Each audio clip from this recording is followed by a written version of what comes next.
नेपालका केही बुद्धिजीवीहरू बाहेकहरूले बोल्या सुन्नुभएको छ? केही बुद्धिजीवीहरू, केही जानकारहरू, केही राजनीतिज्ञ हौँ भन्नेहरू कस्तो बनाउन खोजेको छ यो देशलाई? कस्तो बनाउन खोजेको छ?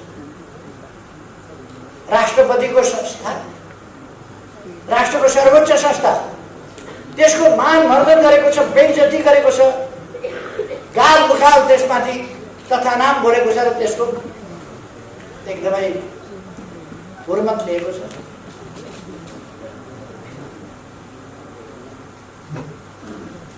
शक्ति पृथकीकरणको सिद्धान्त अनुसार न्यायालय, स्वतन्त्र न्यायालय, सम्मानित सर्वोच्च अदालतको हुर्मत लिएको छ। अहिलेको संविधानले संवैधानिक इजलासको व्यवस्था गरेको छ र संवैधानिक प्रश्न आयो भने संवैधानिक इजलासबाट हुन्छ। हिजोसम्म 2-3 दिन बहस अर्कै इजलासमा, बृहत इजलासमा, फुल बेन्चमा लानुपर्छ, यहाँ संवैधानिक इजलासमा पाइँदैन। संविधान संशोधन गर्नु पर्यो नि। अनावश्यक ढङ्गको झमेला। निर्वाचन आयोगमा गएर मलाई अचम्म लाग्यो, केन्द्रीय कमिटीमा बैठकमा आएर नेताहरू कहाँ गए भनेर माइतीगढ मण्डलामा देखियो यहाँ छौँ। म माइतीगढ मण्डलामा पुगेँ, छैनन् फेरि साथी। कहाँ हराए? निर्वाचन आयोगमा पुगेछ। निर्वाचनको काम अगाडि नबढाउनु, निर्वाचन रोक्नु, निर्वाचनको कुनै प्रक्रिया अगाडि नबढाउनु, तयारी नगर्नु भनेर।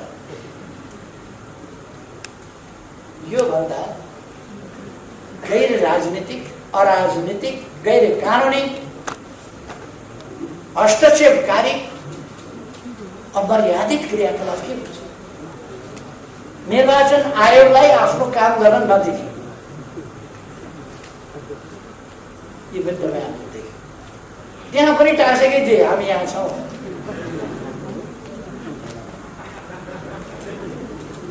उहाँहरूको त्यो एउटा ब्रान्ड नै हुन लागेको छ, हामी यहाँ छौँ वाला ब्रान्ड। अब नेपाली जनताले उहाँहरू कहाँ हुनुहुन्छ भन्ने कुरा थाहा पाउनलाई र उहाँहरू को हो भन्ने थाहा पाउनलाई हामी यहाँ छौँ छापवाला, मान्छे यहाँ आइपुगेछन् है भनेर हामी यहाँ छौँ ब्रान्ड, हामी यहाँ छौँ भन्ने छापवाला। निर्वाचन आयोग जाँदाखेरि पनि यसो हेरेको त साथीमा त हामी यहाँ छौँ।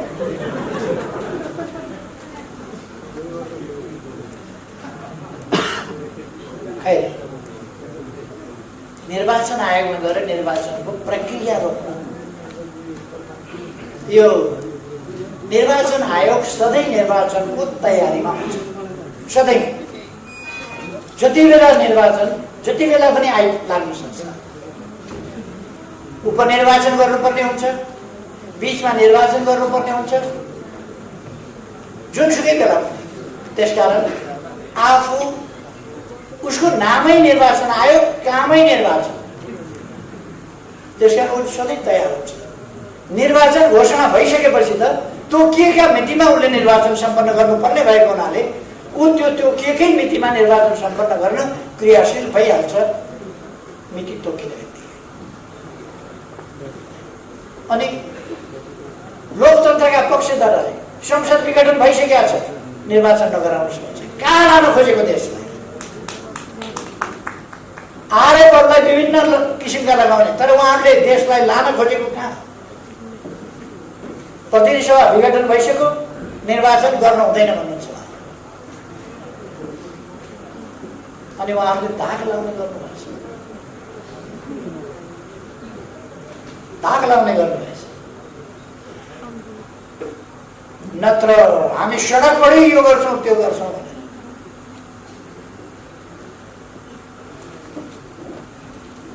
नेपाली जनतामा सचेतनता आइसकेको, अहिले पनि उहाँहरूले थाहा नपाउनु भनेको। उहाँहरू कति स्लो मान्छे हो, पार्टी छोड्नु हुँदैन भन्ने पनि थाहा नपाउने स्लो, निर्वाचन हुन्छ भन्ने पनि थाहा नपाउने स्लो,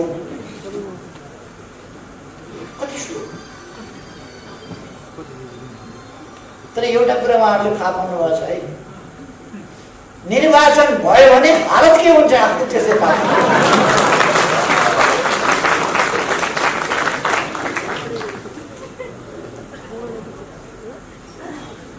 अनि अस्ति मैले केही ठाउँहरूमा भने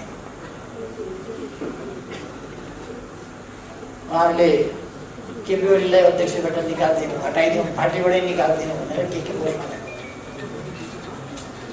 अचम्म लाग्छ। प्रथम अध्यक्षले हिजो एकता हुँदाखेरि पनि कमसेकम ठुलो पार्टीको अध्यक्षलाई, एकता भएपछि पनि प्रथम अध्यक्षलाई, राजनीतिक हिसाबले पनि अलिक जेठो पुरानै अध्यक्षलाई, उहाँहरू 33 वर्षदेखि हुनुभएको छ भने त हामी पुराना हौँ भन्नु होला। तर अध्यक्षमा चाहिँ उहाँहरू पुरानो हो। उहाँहरू हेर्नु होला बाँचिन्जेल अध्यक्ष रहनुहुन्छ, 3 जना मात्रै किन नहोस्। अब अर्को एकजनाले न्यु खोज्नुभयो भने उहाँ पनि अध्यक्ष भएर 3 जना अध्यक्ष उहाँहरू बस्नुपर्छ। अध्यक्ष चाहिँ बाँचिन्जेल उहाँहरू हुनुहुन्छ, यो चाहिँ ग्यारेन्टी नै हो। अध्यक्ष छोड्नुहुन्न, जेसुकै छोडेको, पार्टी छोड्नुहुन्छ, सरकार छोड्नुहुन्छ, जे जाओस् जाओस्, अध्यक्ष यो चाहिँ फेरि उधार मान्नु नै उहाँहरू नगदा अध्यक्षले एउटा। त्यसकारण माधव नेपालजी अध्यक्ष हुनुभएको छ, नपाएन कसले छानेको अध्यक्ष हुन त उहाँ नछानिकन हुने पानी परेको मान्छे। उहाँ पार्टीको महासचिव हुनुभयो, महाधिवेशनबाट होइन, जननेता मदन भण्डारीको निधन भएपछि त्यो मौकामा उहाँ महासचिव हुनुभयो। अरू साथी हुन तयार भएनन्, उहाँ हामझाम गरेर तयार। महाधिवेशनबाट छानिएको होइन, 2 ठाउँबाट चुनाव हार्नुभयो, उहाँ प्रधानमन्त्री।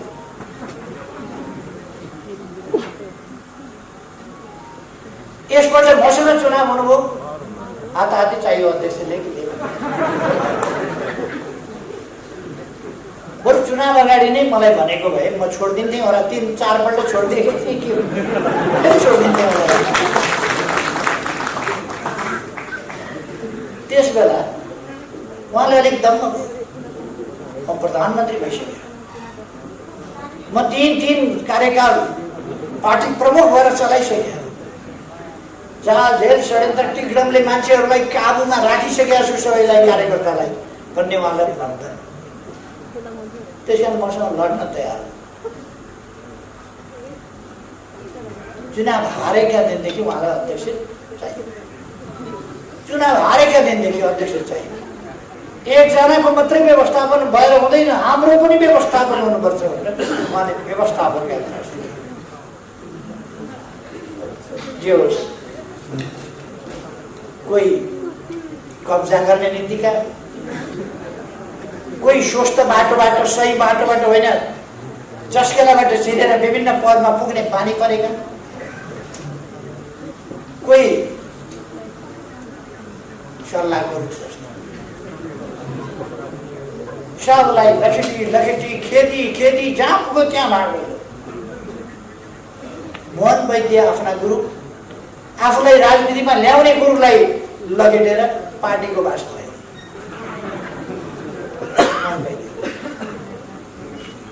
एकपल्ट डाक्टर बाबुराम भट्टराई प्रयोग गर्नुसम्म गरे, उनलाई त्यति बेला डा लेखेको एउटा मान्छे चाहिएको थियो।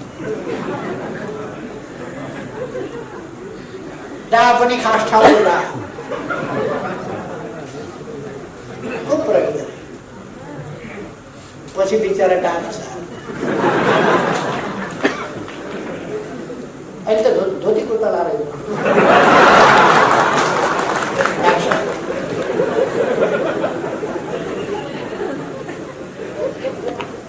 मान्छे झुक्याउन त्यता जानु, झुक्याउन गए मन बैठेर उता फेरि जङ्गल लखेडिदिनु के उसलाई विप्लव जङ्गलतिर लखेडिदिनु। तैपनि म हारिन। मान्छे हो के बाबा, भालुलाई त मान्छेले ल्याएर तालिम दिएको छ, बाँदरलाई त मान्छेले ल्याएर तालिम दिएको छ, त मान्छे हो किन तालिम दिन सकिन भनेर समाजले ल्याएर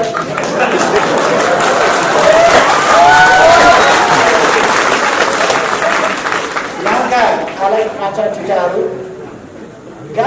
काँचा ठिटाहरू ल्याएर सेनाको तालिम दिन्छ। 9 महिना तालिम दिँदाखेरि ऊ सेना भइसक्छ। प्रहरीको तालिम दिन्छ, प्रहरी भइसक्छ। अलिक समय खेलाएपछि सर्कसमा केटाकेटीहरू सर्कस बाज भइसक्छ। अलिक समय तालिम दिएपछि खेलाडी भइसक्छ। अलिक समय वाद्यवादन सिकायो भने बजाउन राम्ररी जान्ने भइसक्छ। यो कम्युनिस्ट तालमा हिँड्नलाई 3 वर्ष सिकाएँ मैले, तालिम दिएँ।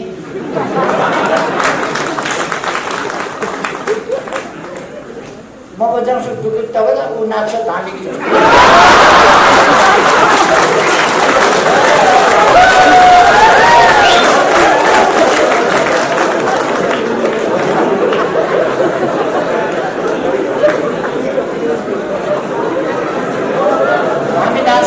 नाच्दै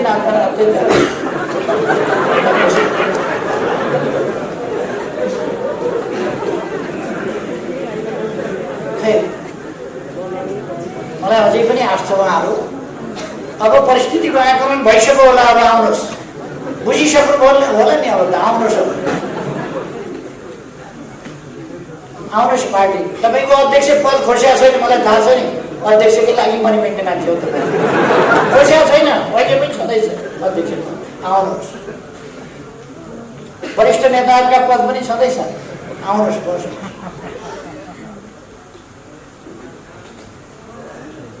उहाँहरू रन्थनिएर कुद्नु भएको छ, कहाँ कुद्नु भएको छ, कहाँ कुद्नु भएको छ, मन परि बोल्नु भएको छ, मुख छाड्नु भएको छ, जथाभावी बोल्नु भएको छ। यस्तो हुँदाखेरि पनि केटी मुस्कुराउनु के भयो? चुनाव हुँदैछ,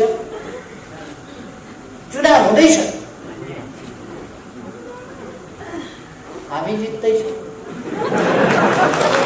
के हुँदैछ? चुनाव भनेकै त्यही हो, कसैले जित्नै गर्दैन। आउनुहोस्, पार्टीमा आउनुहोस्। पार्टीमा आउनु भने चुनावमा आउनुहोस्, अरू केही भन्छ। अब प्रदेश नम्बर 1 का साथीहरूसँग म भन्न चाहन्छु, नाम 1 नम्बर भएपछि काम कति नम्बर गर्नु पर्यो? नाम चाहिँ 1 नम्बर, काम चाहिँ 7 नम्बर। 1 नम्बर नाम राखेपछि प्रदेश नम्बर 1 ले त नाम फेर्नै मानेको छैन। 1 नम्बर हामी छौँ, 1 नम्बर। यो चुनावमा देखाउनु पर्यो हामी 1 नम्बरै हौँ भनेर। 1 नम्बरै हौँ भनेर देखाउनु पर्यो। त्यहाँ विशुद्ध खालका तत्त्व, गलत खालका तत्त्व, धोकेबाज तत्त्वहरू, त्यस्ता तत्त्वहरूलाई सबक सिकाउने बेला यही। देशप्रति बेइमानी गर्नेहरूलाई जनताले सबक सिकाउने बेला यही।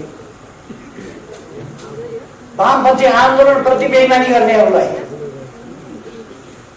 वामपन्थीहरूले सबक सिकाउनु पर्ने बेला यही। त्यसकारण म साथीहरूलाई भन्न चाहन्छु, तपाईँहरू धनबाट छुटेका बाण जस्तो गतिशील हुनुपर्छ, अत्यन्त तीव्र गतिका साथ आफ्नो लक्ष्य भेदन गर्ने त्यो सामर्थ्य बोकेका गतिशील हुनुपर्छ। म खास गरी हाम्रा युवाहरूलाई, नयाँ पङ्क्तिका भाइ बहिनीहरूलाई भन्न चाहन्छु, तपाईँहरू कि मनमा एउटा कुरा बाहिर अर्को कुरो राख्ने यस्ता तत्त्वहरूको भ्रममा कतै नपरे आन्दोलनको रक्षा गर्ने, लोकतन्त्रको रक्षा गर्ने, लोकतन्त्रलाई साँचो अर्थमा कार्यान्वयन गर्दै अगाडि बढाउने काम र विकासलाई, भोलि देशको विकासलाई सुनिश्चित गर्ने काममा तपाईहरु लाग्नु पर्यो, अगाडि बढ्नु पर्यो। म तपाईहरुलाई आग्रह गर्न चाहन्छु। यसको अर्थ युवालाई आग्रह गर, हामीलाई त केही पनि भनेन भन्ने पर्ला सायद। मैले सबैलाई भने, तर युवाहरू चाहिँ अलिक बढी फुर्तीसाथ दौड्न सक्नुहुन्छ। युवाहरूले बढी गतिसाथ काम गर्नु पर्यो। भ्रम तोडेर, भ्रमबाट मुक्त गराएर दर्शक साथीहरूलाई बाटो बिराउन नदिनुहोस्। कतिपय मान्छेहरू बाटो बिराएका हुन्छन्, भ्रममा पारेका छन्। विभिन्न प्रकारका जाली जेरीहरूले त टुना मुना जाल जेल अनेक गर्छन् नि, यो टुना मुनामा पर्दैन। हामीले देश बनाउनु छ, समृद्ध नेपाल बनाउनु छ, सुखी नेपाली बनाउनु छ। त्यो बाटो हामीले समातेका छौँ, त्यस बाटोमा हामी तीव्रताका साथ अगाडि बढेका छौँ। यसलाई थप गति यस निर्वाचनले दिनुपर्छ। निर्वाचनमा यस्तो एउटा जनताको आन्दोलनको आधी बेरी सिर्जना गर्नुपर्दछ, तुफान सिर्जना गर्नुपर्दछ, जसबाट हामी सही देशभक्तपूर्ण विचारहरू त्यसलाई अगाडि बढाउन सक्छौँ। देश विकासका कामहरूलाई अगाडि बढाउने विचारहरूलाई रक्षा गर्न सक्छौँ।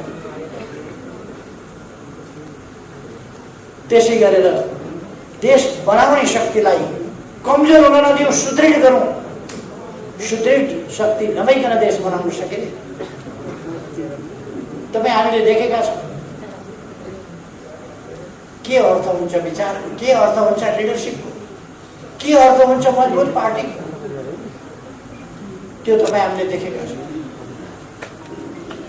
चुनावभन्दा अगाडि कमसेकम हामी तपाईहरुका समक्ष के वितरण गर्नेछौँ भने, यसपल्ट दोस्रो पल्ट म प्रधानमन्त्री भएको फागुन 3 गते बाटो कति बनेको थियो देशमा, त्यस यता कति बन्यो, कतिका दरले वर्षमा बन्ने गरेको थियो त्यति बेला, अहिले दिनमा कति बन्ने गरेको छ। म वर्षको हिसाब गर्दिन, दिनको।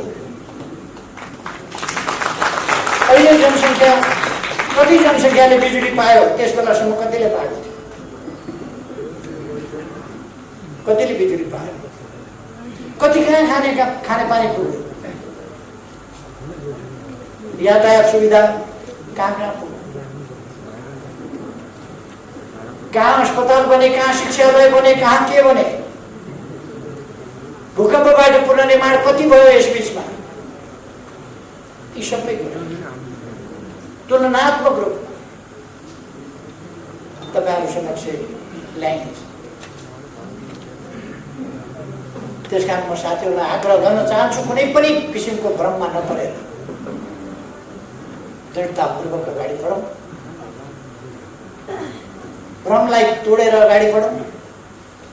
हाम्रा उद्देश्यहरू, महान उद्देश्यहरू, हाम्रो देशभक्ति, हाम्रो राष्ट्र, हाम्रो राष्ट्रिय स्वाभिमान, हाम्रो विकासको नीति, हाम्रो प्रतिबद्धता, हामीले गरेका काम त्यसअनुसार, हाम्रा उपलब्धिहरू र अब हामी के गर्न चाहन्छौँ भन्ने कुरा सविस्तार ठिक ढङ्गले लिएर जनताका बीचमा जाने म साथीहरूलाई आग्रह गर्न चाहन्छु। हामीलाई थाहा छ हामी निर्वाध ढङ्गले काम गर्न पाउँदैनौँ। कतिपय विरोधीहरू केही गर्नु पर्दैन विरोधीका लागि, आफै विरोधी हुन्छ। जस्तो आजैको अखबार हेर्नुभयो भने तपाईँले देखिहाल्नुहुन्छ, जन्मसिद्ध विरोधी किन भयो भने त्यसको जन्मै विरोध गर्नका लागि गराइएको हो। जन्मै भएको गराइएको त्यही विरोध गर्नका लागि। त्यसैले उसले त आफ्नो काम कर्तव्य त पालना गर्ने भयो। उसले देशलाई भन्दा आफ्नो स्वार्थलाई माथि देख्न। तर हामीले आफ्नो स्वार्थ होइन देशको स्वार्थलाई अगाडि राख्नुपर्छ र त्यस्ता कुनै पनि प्रकारका तत्त्वहरूसँग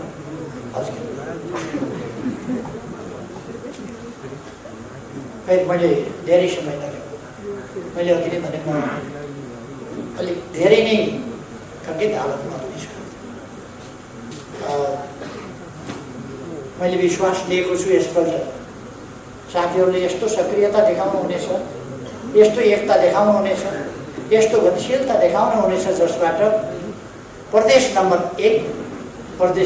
1 कै रूपमा उदाहरण।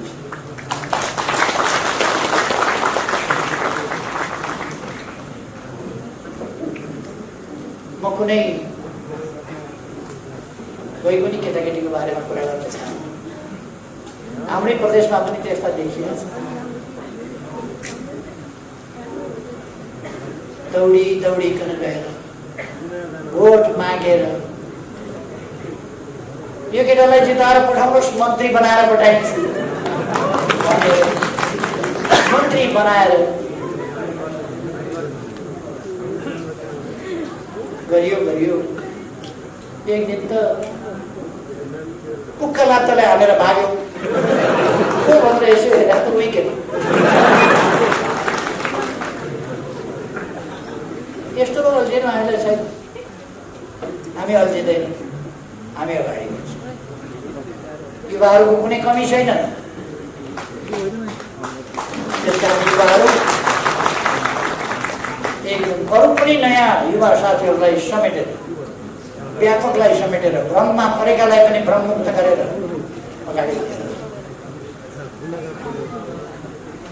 तपाईँहरूको सक्रियताले देशलाई अझ सजिलो बाटोमा अगाडि बढाउन, सजिलो बिन्दुमा पुर्याउन महान योगदान गर्न सकोस्, तपाईँहरूका मेहनत सफल हुन सकुन्। धेरै धेरै शुभकामना दिन चाहन्छु र आफ्नो